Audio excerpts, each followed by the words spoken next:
दोस्तों साल 1976 में एक सोवियत एस्ट्रोनॉमिकल ऑथर ज़ेकरिया सिटचिन ने अपनी पहली बुक द 12th प्लैनेट में बड़ी ही सनसनीखेज बातें लिखी थी। उन्होंने कहा है कि आज हम लोग एंशिएंट सुमेरियन, एक्काडियन, एसीरियन और बेबीलोनियन माइथोलॉजी में या जिन भी पुराने टेक्स्ट में भगवानों या फिर देवी देवताओं के बारे में देखते हैं या फिर पढ़ते हैं, वो कोई अलौकिक शक्ति वाले लोग नहीं थे, बल्कि वो बस एक हाईली एडवांस सभ्यता के कुछ ऐसे लोग थे जो धरती के रिसोर्सेज के लालच में यहाँ पर आए थे। और जिस लक्ष्य को हासिल करने के लिए पहले तो उन्होंने अपने स्वार्थ के लिए हमारा विकास किया, लेकिन फिर हमें गुलामों की तरह ट्रीट करने लगे या फिर इनडायरेक्टली हमारे जरिए अपना काम निकलवाने लगे। ज़ेकरिया सिटचिन ने आज से लाखों साल पुराने स्क्रिप्चर्स को एनालाइज करने के बाद ये निष्कर्ष निकाला था कि कुछ पौराणिक संस्कृतियों में सुमेरियंस जैसी सभ्यता के लोग अपने देवताओं को अनुनाकी के नाम से पुकारा करते थे, जिन्होंने अपने संसाधनों के माध्यम से मानव विकास को एक बहुत बड़ा उछाल दिया था। लेकिन उन टेक्स्ट को सालों तक स्टडी करने के बाद सिटचिन ने यह इंटरप्रिटेशन किया कि वो लोग कोई देवता नहीं थे, बल्कि वो सारे लोग निबिरू नाम के एक ऐसे ग्रह से आए थे जो हमारे सोलर सिस्टम के अंदर ही एग्जिस्ट करता है। अब दोस्तों वो लोग यहाँ पर आए किस लिए थे और क्या उन्होंने जेनेटिक इंजीनियरिंग करके इंसानों को डेवलप किया है? वेल, आज के इस वीडियो में हम इसी मुद्दे की जड़ तक जाने वाले हैं। तो हेलो गाइस, मैं हूं कौशिक और चलिए शुरू करते हैं आज के एंशिएंट एपिसोड को। दोस्तों अगर शुरू से शुरू किया जाए तो इस कहानी की शुरुआत होती है साल 1849 में, जब इराक के अंदर निनेवो शहर के अलग अलग क्षेत्रों में प्राचीन मेसोपोटामिया सभ्यता से संबंधित सबूतों को ढूंढने के लिए खुदाई की जा रही थी। अब शुरुआती कुछ दिनों में तो केवल रेत ही रेत हाथ लग गई थी, लेकिन एक दिन उन्हें काफी बड़ा महल मिला, जिसके बाद तकरीबन 4 साल तक चलने वाली इस खोज में उन्होंने कई स्कल्पचर्स तो खोज निकाले ही थे, साथ ही साथ उनके हाथ काफी सारी क्ले टैबलेट्स भी लगी, जिनमें प्राचीन सुमेरियन मान्यताओं और साक्ष्यों के आधार पर मनुष्यों की उत्पत्ति और देवताओं के रोजमर्रा के जीवन के बारे में लिखा हुआ था। अब चूंकि उस वक्त के देवता या वो अनुनाकी मेसोपोटामिया के साम्राज्य में धरती पर ही रहा करते थे। कुल मिलाकर अकेले ईरान में खोजे गए 20 से 30 हजार टैबलेट्स में कई हैरतअंगेज बातें लिखी हुई थी, जिनमें से 7 टैबलेट्स में एनुमा एलिश नाम के बेबीलोनियन कथा का एक ऐसा विस्तृत रूप था जो मनुष्य के जन्म को बयान कर रही थी। अब वैसे तो इस कहानी में अलग अलग धर्मों के अनुसार मार्डुक की जब किसी लड़ाई के वक्त एक देवता का खून नीचे जमीन में गिर गया था, तो उस खून की बूंद के मिट्टी में मिल जाने से इंसानों की संरक्षणा हुई थी। लेकिन सिटचिन ने बताया कि हमारे पूर्वजों ने अज्ञानता के साए में असली कहानी को अपनी समझ के हिसाब से दुनिया के लिए लिख दिया, ताकि उसे सब कोई समझ सके। लेकिन उन कथाओं के बजाय क्यूनिफॉर्म्स में चीजें हकीकत से जुड़ी हुई लगती है, क्योंकि उसमें बिना चीजों को छोटा करे एज इट इज इंटेलिजेंस के साथ लिखा गया है, और जिसे जब हम लोग आज के साइंस के नजरिए में पढ़ते हैं तो हमारे पैरों तले जमीन खिसक जाती है। इंटरप्रिटेशन के दौरान सबसे पहले यह पता चला कि पौराणिक भाषाओं में अनुनाकी का मतलब ही होता था ऐसे लोग जो ऊपर यानी आकाश से आए हो, और ये शब्द ही उन देवताओं की ओरिजिन को काफी हद तक जस्टिफाई कर देता है। सिटचिन ने आगे जाकर अपनी स्टडी के बारे में यह भी बताया कि आज हम लोग जिन अनुनाकियों को देवता की तरह ट्रीट किया करते हैं, प्राचीन सुमेरिया में एक घुट की उसको लेकर एक अलग ही राय थी, जो हकीकत भी हो सकती है। अब उनका ऐसा मानना था कि अनुनाकी की सबसे पहली पीढ़ी जो धरती पर आई थी, उनके आने के पीछे की वजह ही ये थी कि उनका होम प्लैनेट एक तरह की क्लाइमेट कैटास्ट्रॉफी से जूझ रहा था, और उसको सॉल्व करने के लिए वो एक खास धातु की खोज में हमारे ग्रह पर आए थे। अब पहले तो सिटचिन को भी ये नहीं पता चला कि आखिर यहाँ किस धातु की बात हो रही है, लेकिन जब पीले और बेशकीमती जैसे शब्द उस धातु के लिए कुछ तस्वीरों के साथ इस्तेमाल किए गए, तो वो और उनकी पूरी टीम समझ गई कि यहाँ पर सोने की ही बात हो रही है। अब सोने यानी कि गोल्ड के बारे में तो आपने काफी बार सुना होगा, और हमारे देवताओं और प्राचीन कहानियों में सोने के महत्व को आप जानते ही होंगे। और केवल हमारी नहीं बल्कि वर्ल्ड के काफी सारे अलग अलग जगहों के देवता भी सोने को ही सबसे ज्यादा इंपॉर्टेंट माना करते थे। अब हो सकता है कि वो अनुनाकी सोने को किसी एनर्जी सोर्स की तरह ट्रीट करते हो। ऊपर से सौरमंडल के बाकी सभी ग्रहों पर सोने की अवेलेबिलिटी आज तक रहस्यों में घिरी हुई है, और इसी वजह से ये एक वैलिड रीजन था कि वो आखिर हमारे ही ग्रह पर क्यों आए थे। अब यार सोना भी कोई ऐसी चीज नहीं थी जिसे बस धरती की ऊपरी सतह पर ही कुरेद कर खोज लिया जाए, जिस वजह से अनुनाकियों ने अपने डीएनए को होमिनिड यानी चिंपैंजीज और गोरिल्ला जैसे बंदरों के साथ मिक्स करके उससे एक परफेक्ट जीव की संरचना करने की कोशिश की, जिसकी बौद्धिक क्षमता और शारीरिक बल कम से कम इतनी हो कि वो सोना निकालने के लिए उनके काम को अंजाम दे सके। और कुछ फेल्ड एक्सपेरिमेंट्स के बाद जब वो सफल हुए तो कुछ इस तरह से धरती के पहले इंसान अस्तित्व में आए थे। अब अगर इसी कहानी को आप उस एनुमा एलिश से कंपेयर करेंगे जिसे हमें आज पढ़ाया जाता है, तो आपको ढेर सारी सामान्यताएं दिखने मिलेंगी,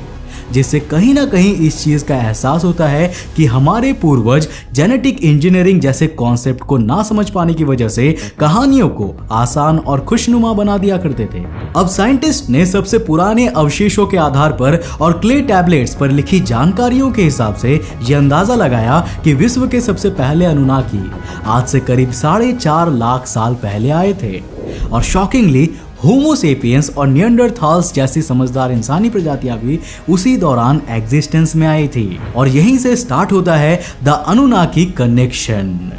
अब अगर आप प्राचीन बेबीलोन के आर्किटेक्चर को देखेंगे तो आपको ये समझ में आएगा, क्योंकि आर्ट में हमेशा उनके देवताओं को किसी सम्राट की तरह दिखाया जाता है और कई बार उनके आसपास मौजूद प्रजा या इंसान मजदूर की तरह काम करते हुए भी दिखते थे, जो एक साफ इंडिकेशन है कि उन्होंने इंसानों के लिए बहुत ज्यादा परोपकार नहीं किए थे, बल्कि उनके हर एक काम के पीछे उनका कोई अपना स्वार्थ भी सम्मिलित था, जिससे उन्होंने इंसानों को और समझदार बनाया ताकि वो हमारे ही रिसोर्सेज को बिना मेहनत करे हमारे ही द्वारा यूज कर सके। दोस्तों अभी रिसेंटली जब ईरान की खुदाई की गई थी तो उसमें भी एक बहुत मशहूर 140 किंग्स टैबलेट मिला था, जो प्राचीन बेबीलोन भाषा में लिखा गया था। अब जाहिर सी बात है कि उसमें ऐसे 140 अनुनाकी राजाओं का जिक्र किया गया था जिन्होंने उस साम्राज्य या यूं कहे कि उस वक्त की धरती की प्रजा पर राज किया करते थे। लेकिन तकरीबन 2100 ईसा पूर्व में लिखे गए उस टैबलेट में हैरान करने वाली बात यह थी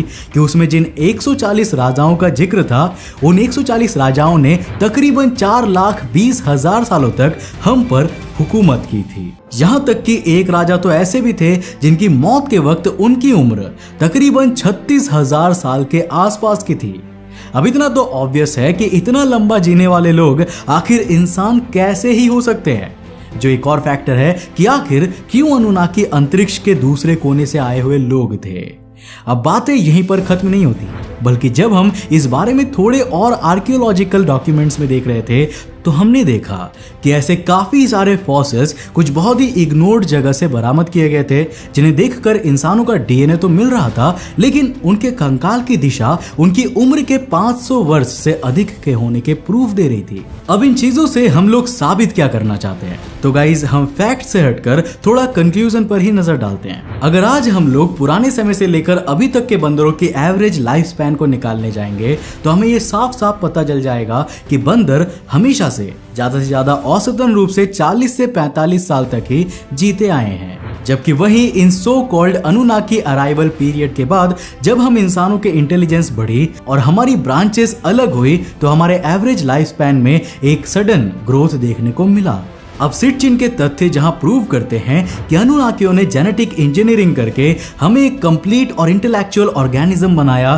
तो वहीं कुछ माइथोलॉजिकल कहानी और क्ले टैबलेट्स में लिखित तथ्यों के अलावा कुछ फॉसिल्स के डीएनए ये भी प्रूव कर रहे थे कि हमारे पूर्वज के डीएनए में किसी और स्पीसीज का भी डीएनए इवॉल्व था, जो हमें लेकर आता है हमारे दूसरे पार्ट पर। अब अगर आप ग्रीक या नॉर्स माइथोलॉजी जैसे कुछ माइथोलॉजीज में झांक कर देखेंगे तो उसमें आपको ये पता चलेगा कि हमारी धरती पर आए देवताओं ने यहाँ के मनुष्यों या प्रिसाइसली कहे तो धरती की औरतों के साथ भी शारीरिक संबंध बनाए थे, जिनसे उनकी संतानें पैदा हुई थी। और उनकी कहानियों में आपको ये भी पता चलेगा कि ईश्वर और मनुष्य की संतानों में न सिर्फ मानव विकास के लिए एक नए मील के पत्थर को स्थापित किया था, बल्कि उनका लाइफ स्पैन भी एक नॉर्मल ह्यूमन से बहुत ज्यादा बढ़ गया था। अब अगर इस पूरे वीडियो को हम लोग सबूतों से हटाकर पूरी क्रोनोलॉजी के साथ शॉर्ट में बताए तो ये कहानी कुछ इस तरह से उभर कर आएगी। आज से तकरीबन 4.5 लाख साल पहले जब हमारे सौर मंडल में ही कहीं दूर मौजूद नीवी निबिरू ग्रह पर प्राकृतिक आपदा आ रही थी, तो उससे बचने के लिए उस ग्रह के लोगों ने एक ऐसे रिसोर्स को खोज निकाला जो सिर्फ और सिर्फ धरती पर मौजूद था। और जब किसी यान में उस ग्रह के लोग धरती पर उतरे तो उन्होंने ना सिर्फ होमिनिड्स के साथ अपने डीएनए को मिक्स करके एक नई प्रजाति को क्रिएट किया, बल्कि उन्होंने अपनी डीएनए के इंटरफेरेंस से उस प्रजाति की बौद्धिक और शारीरिक क्षमता को भी बढ़ाया। और उस प्रजाति को आज हम सब लोग इंसानों के नाम से जानते हैं। अब चूंकि वो लोग ऊपर से आए थे, इसीलिए हमारे पूर्वज उन्हें अनुनाकी नाम से बुलाने लगे। और क्योंकि अनुनाकियों की टेक्नोलॉजी के आगे हम कहीं नहीं टिकते थे, इसीलिए उन्होंने उसका फायदा उठाकर हमारे पूर्वजों पर सालों तक राज किया,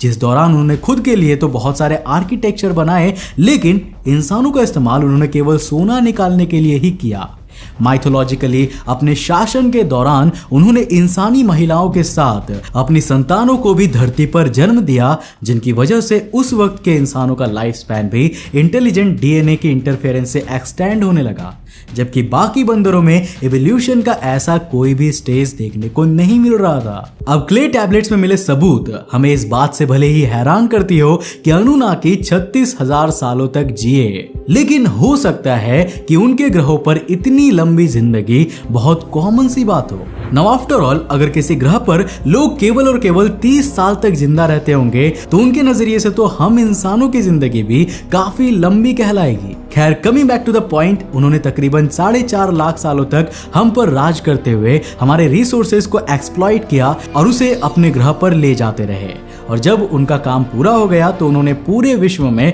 जल प्रलय ला दिया, जिसकी अलग अलग कहानियां ना सिर्फ हमें हर एक माइथोलॉजी में देखने को मिलती है, बल्कि उसके सबूत भी आर्कियोलॉजिस्ट कई बार दुनिया के सामने पेश कर चुके हैं। अब हो सकता है कि जल प्रलय लाने से वो अपने सबूतों को मिटाने की कोशिश करना चाह रहे हो, लेकिन अगर जिस तरह से क्ले टैबलेट्स को इंटरप्रेट करके हमें ये बताया गया है वो सारी बातें सच हैं, तब तो इस माइथोलॉजी में मौजूद देवताओं से ज्यादा खौफनाक क्रिएचर हम इमेजिन भी नहीं कर सकते। हालांकि जाते जाते मैं बस यही कहना चाहूंगा कि हम इस वीडियो के माध्यम से किसी की भी भावनाओं को ठेस नहीं पहुंचाना चाहते, बल्कि इस वीडियो का मकसद तो केवल उस जानकारी को आप तक पहुंचाना है जिसके बारे में लोग उतना बात नहीं करते हैं। वैसे अगर आपको ये इस कहानी का अंत लग रहा है तो इस धोखे में बिल्कुल मत रहिएगा, क्योंकि अभी तो ऐसी बहुत सी मिस्ट्रीज है जिनको एक्सप्लोर करना बाकी है। और अगर आप भी इस वीडियो का पार्ट 2 देखना चाहते हो तो यार नीचे कॉमेंट करके जरूर बताना, और साथ ही साथ वीडियो में मुझे लाइक्स भी चाहिए। अब अगर आपने लाइक किया और कमेंट किया तो मैं डेफिनेटली इसका सेकंड पार्ट लेकर आऊंगा। तो दोस्तों आज के लिए इतना ही। अगर आप नए उस चैनल पे और ऐसे इंटरेस्टिंग वीडियोस को देखना चाहते हो तो इस चैनल को सब्सक्राइब करने के साथ साथ नोटिफिकेशन बेल को ऑन कर देना, ताकि आप देख सको हमारे वीडियो सबसे पहले। तब तक के लिए बाय, जय हिंद।